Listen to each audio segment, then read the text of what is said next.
Alors, Monsieur Daniel Laliberté, bonjour. Bonjour Jean. Vous êtes le responsable du comité diocésain de l'année de la foi. C'est une responsabilité que notre évêque m'a confiée, effectivement. Qu'est-ce que l'année de la foi? L'année de la foi, il faut d'abord dire que c'est une décision du Saint-Père, de Benoît XVI, de proclamer l'année 2012-2013, là, on précisera les dates exactes, en gros l'année 2012-2013, comme année de la foi. Ça lui est venu, c'est lié au fait, je dirais, c'est lié à deux circonstances. D'abord, il y a un événement très important qui s'en vient, qui va commencer au mois d'octobre, c'est le synode des évêques sur la nouvelle évangélisation pour la transmission de la foi. Donc, c'est un événement important pour l'avenir de l'Église, toute cette question de la transmission de la foi. Les évêques sont réunis pendant tout près d'un mois pour réfléchir sur ce thème. On est aussi, exactement cette année, 50 ans après l'ouverture du Deuxième Concile du Vatican, en 1962. Ces deux événements réunis-là, je pense, ont fait réfléchir le pape parce que le Concile, c'était un événement, évidemment, majeur pour l'Église au milieu du 20e siècle. Et dans la foulée du Concile, le pape de l'époque, Paul VI, avait lui-même décrété qu'il y aurait une année de la foi, comme pour ramasser toutes les intuitions du Concile dans une façon de repositionner l'Église dans ce qu'elle a de plus important, c'est-à-dire sa foi au Christ.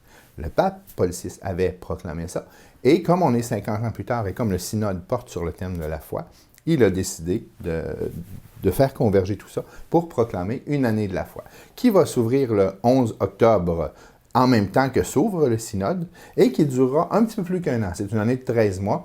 Elle va durer jusqu'à la fête du Christ-Roi 2013, le 24 novembre 2013. Quels sont les objectifs du diocèse de Québec face à l'année de la foi? Il y en a plusieurs, parce que, évidemment, quand on parle de la foi, on parle de ce qu'il y a de plus important dans l'Église. Alors, je vais partir de quelque chose qui est écrit dans le document que le pape a écrit à l'occasion de sa promulgation de l'année de la foi. Il a écrit un document qui s'appelait Porta Fidei, la porte de la foi. C'est une belle symbolique parce qu'à l'occasion de l'ouverture du synode, il y aura l'ouverture officielle de la porte de la foi. Dans ce document-là, à un moment donné, il dit que l'année de la foi devrait conduire à une profession de foi publique de la foi catholique par les églises, par les diocèses et tout ça. Alors, le premier objectif, je dirais, c'est peut-être pas le plus important, mais symboliquement, il est très fort.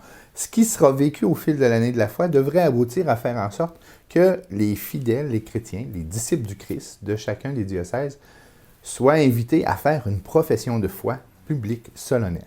J'en parle en premier, mais en fait, vous voyez qu'il pourrait y avoir un piège facilement. Proclamer la foi, ça peut être un bel acte bien formel. On sort dehors puis on dit « je crois en Dieu », etc. Mais ce n'est pas le plus important. Je dirais l'objectif le plus important, c'est ce qu'on peut appeler un objectif théologal, c'est-à-dire le mot théologal, c'est un mot qui a l'air un peu compliqué, mais en fait, il désigne notre relation de chacun de nous avec notre Dieu. C'est là qui est le plus important. Pour être capable de professer publiquement la foi, il faudra que cette année de la foi soit l'occasion de retoucher au cœur de cette foi-là, de rencontrer le Christ mort et ressuscité. Ce que j'appelle, moi, parfois, retrouver le langage de la croix. C'est un langage qui ne va pas de soi dans notre monde d'aujourd'hui. Cet homme qui est mort sur une croix, on est tellement habitué d'avoir des croix de chemin, d'avoir des croix dans nos maisons. Il y a des débats autour de où il n'y aura pas de croix et tout ça, l'Assemblée nationale, etc. Mais on est habitué d'avoir des croix partout. Ça fait partie de notre histoire. Mais à cause de ça, on a comme oublié qu'il y a quelque chose de carrément scandaleux dans l'idée de dire que notre Dieu, c'est un homme mort sur une croix. Alors, cette année sera l'occasion de revisiter ça, de retrouver qu'est-ce que ça veut dire dans ma vie de dire « je crois au Christ mort et ressuscité ». Qu'est-ce que ça change dans ma vie, dans ma façon de voir la vie, dans ma façon de faire des choix de vie conséquents avec tout ça. Donc, l'objectif le plus important de l'année de la foi, c'est celui-là. Retrouver ma relation au Christ mort et ressuscité, source qui nous mène au Dieu Trinité, évidemment. Il n'y a pas que le Christ, le Père, le Fils, l'Esprit, mais tout passe par la foi au Christ mort et ressuscité. Donc, c'est vraiment l'objectif le plus important. Mais de ça, vont en découler d'autres. Pour être capable de faire cette expérience de retrouver notre relation au Christ, bien, il y a des objectifs catéchétiques, évidemment. Il y aura des propositions qui seront faites pour que des activités de type catéchèse pour adultes donnent la chance aux gens dans les milieux de vivre cette expérience ou de revivre. Vous voyez, il y en a pour qui ce sera une première découverte, d'autres pour qui ce sera une redécouverte de leur foi au Christ. Donc, il y a des objectifs catéchétiques. Il y a un objectif pastoral très important parce qu'il faut essayer d'éviter que l'année de la foi soit un bel événement, puis quand c'est fini, c'est fini. Il y en a souvent ce genre de feu de paille. On voudrait faire en sorte que un des fruits de cette année de la foi, ce soit qu'à la fin, il y a une habitude qui a été prise dans tous les milieux de se retrouver autour de la parole de Dieu, de partager en petits groupes la parole de Dieu, de commencer à être à l'aise avec cette façon de vivre la foi où des frères et des sœurs m'interpellent à partir du partage autour de la parole de Dieu. Et célébrer la parole aussi. On a une habitude de célébrer l'Eucharistie, et c'est très important de célébrer l'Eucharistie, mais on est dans un contexte où parfois il va aussi falloir s'habituer à trouver d'autres formes de célébration. Et la célébration de la parole, c'est une célébration qui a tout son sens, qui a toute sa valeur, parce que au cœur de notre foi, on le dit, c'est Saint Jean qui l'a dit en premier dans l'ouverture de son évangile, le Verbe s'est fait chair. Le Christ, c'est le Verbe, c'est la parole. Fréquenter la parole de Dieu et célébrer la parole de Dieu, c'est se mettre en contact direct avec le Christ. Donc, il y a cet objectif pastoral qui, lui, vise le long terme un peu, qui va déborder du 24 novembre 2013. Il y a d'autres objectifs aussi, des objectifs théologiques. Le pape nous invite, toujours dans son texte Porta Fidei, la porte de la foi, à profiter de cette occasion pour revisiter aussi Vatican II. C'est le 50e anniversaire, donc revisiter un petit peu, bien sûr, les documents eux-mêmes, mais ça, c'est quand même, vous voyez, c'est une bonne petite brique, là, les documents conciliaires eux-mêmes, mais surtout, se remettre en contact avec l'esprit qui a prévalu à Vatican II. Alors, il y aura des occasions de vivre soit en paroisse, soit dans des symposiums un petit peu plus théologiques, des occasions de redécouvrir Vatican II et aussi le catéchisme. Parce que c'est le 50e de Vatican II, mais c'est aussi le 20e anniversaire de la parution du catéchisme de l'Église catholique. C'est aussi un événement important pour l'Église. Le pape Jean-Paul II avait souhaité qu'il y ait cette façon de ramasser l'essentiel de la foi de l'Église dans un document, et ça a donné naissance au catéchisme de l'Église catholique. C'est le 20e anniversaire. Il y a plusieurs versions d'ailleurs. Il y a des versions abrégées. Il y a le IO4 qui s'inspire beaucoup du catéchisme. Tout à fait. Il y a un compendium qui est un peu une synthèse du catéchisme. Donc, effectivement, il y a plusieurs façons d'aborder le catéchisme. En fait, ce qui compte, c'est pas de croire au catéchisme. Ce qui compte, c'est de croire au Christ. Mais quand on veut savoir comment l'Église catholique dit sa foi, c'est un recueil extraordinaire, c'est un outil intéressant à travailler. Alors, il y aura des façons de visiter, de retoucher à ce document-là aussi au fil de l'année. Donc, c'est un autre objectif. Et bien sûr, tout ça devra être célébré. Il y aura des objectifs liturgiques aussi, des façons de s'approprier notre foi, non seulement dans notre compréhension au point de vue catéchétique et tout ça, mais aussi dans la façon de la proclamer et de la professer à l'occasion de différents événements liturgiques au fil de l'année. Alors, tous ces beaux objectifs doivent prendre forme. Parlez-nous un peu du cadre général dans lequel tout ceci va s'articuler. Au moment d'ouvrir le Concile Vatican II, au moment de convoquer le Concile, le pape Jean XXIII avait dit que ce serait intéressant que le Concile soit comme un nouveau printemps pour l'Église. Alors, quand ici, on a commencé à réfléchir à ça, cette image du printemps, on l'a trouvée très belle, et ça nous a amené à penser que, puisqu'on a une année de la foi, qu'on pourrait avoir les saisons de la foi. Et ce qui est extraordinaire, c'est que dans le catéchisme, la présentation de la foi est divisée. En fait, eux, ils ne disent pas qu'il y a 4 saisons, il y a 4 parties. Alors, on s'est dit, tiens, il pourrait y avoir la saison du credo, la saison de la liturgie et des sacrements, donc de la célébration, la saison de la prière et la saison de ce qu'on pourrait appeler la vie chrétienne, toute la dimension éthique et toute la dimension du témoignage de vie. Donc, 4 thèmes, 4 grands blocs dans le catéchisme qui nous ont inspiré d'organiser l'année autour de 4 saisons. Alors, c'est ainsi qu'on va, par exemple, commencer par ce qui est le plus fondamental, ce à quoi on croit. Donc, la saison du credo sera la première. Elle s'ouvrira à l'occasion de l'ouverture de l'année de la foi, donc, parce qu'il y aura une célébration chez nous d'ouverture officielle. La date officielle à Rome, c'est le 11, mais nous, on aura une célébration d'ouverture officielle quelques jours plus tard, le dimanche après-midi, donc le 14 octobre. Ce sera l'ouverture officielle de l'année et du coup, l'ouverture de la première saison, qui est la saison du credo. Alors, c'est là qu'il y aura probablement le plus de propositions catéchétiques. En fait, tout ne sera pas fait à l'occasion d'une saison, mais on va ouvrir des chemins.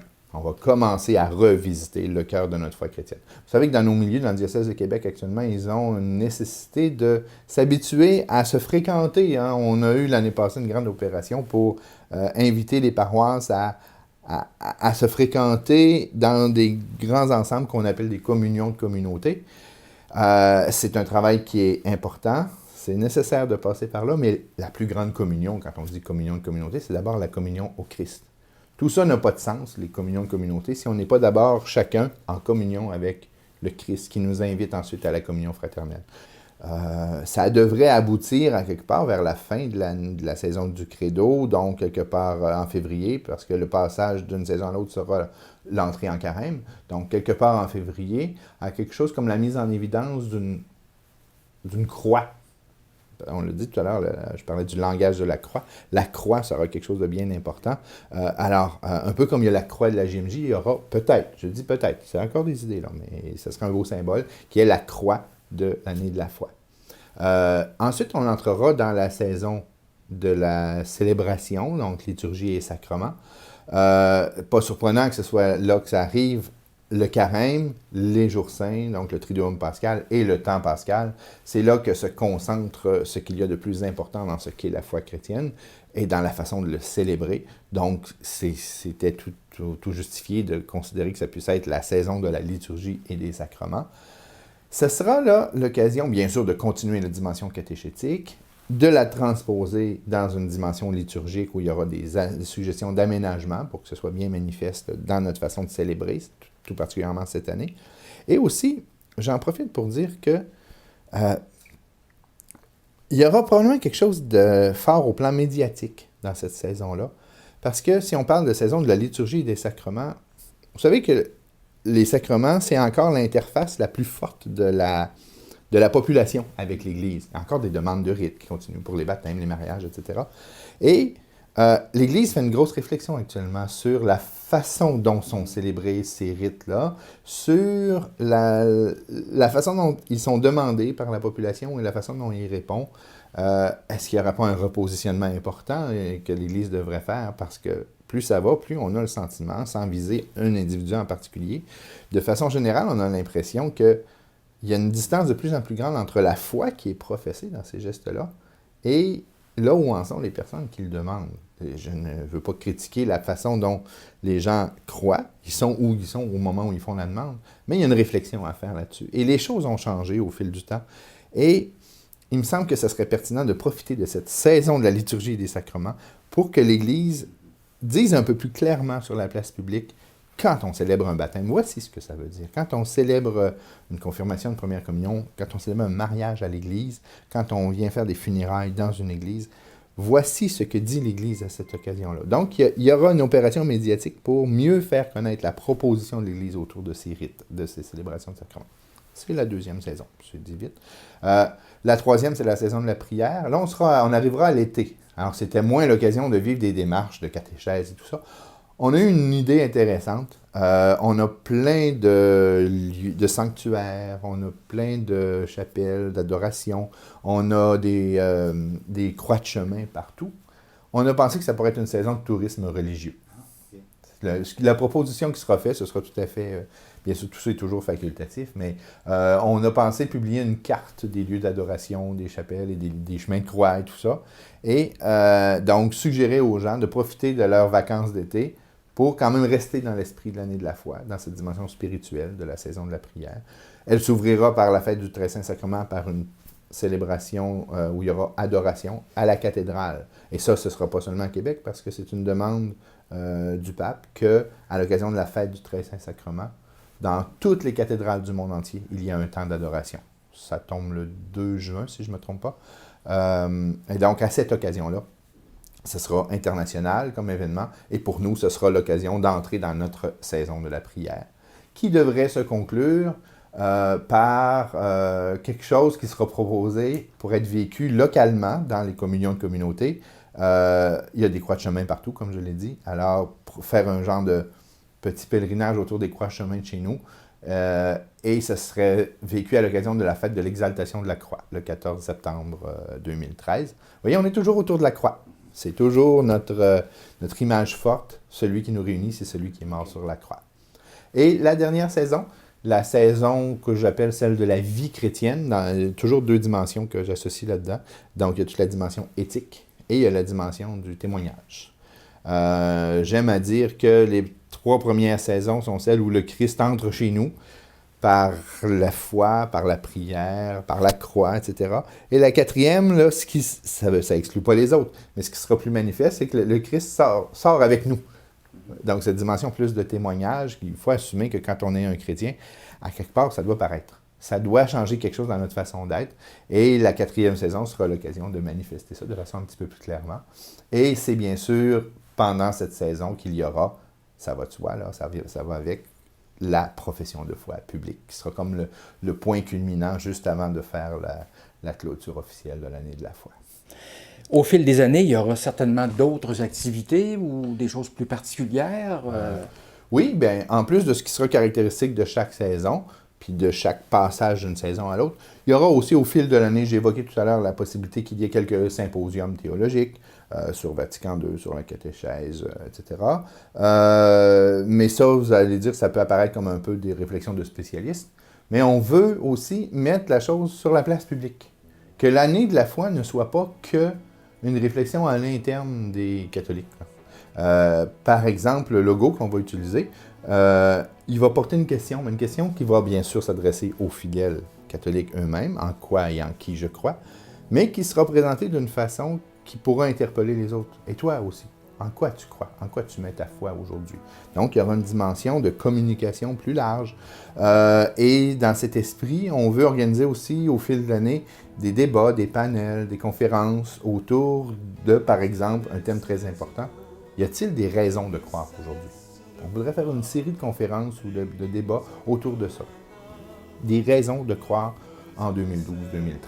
Donc, c'est un autre exemple. Encore une fois, tout n'est pas fini de mettre sur papier, là, mais on voudrait jalonner l'année de toutes sortes de façons de mettre la question de la foi sur la place publique pour conduire éventuellement à cette profession de foi publique que feront les catholiques quelque part à l'automne 2013. Monsieur Daniel Laliberté, merci pour cette présentation éclairante et bonne année de la foi. Merci. Bonne année de la foi à vous aussi.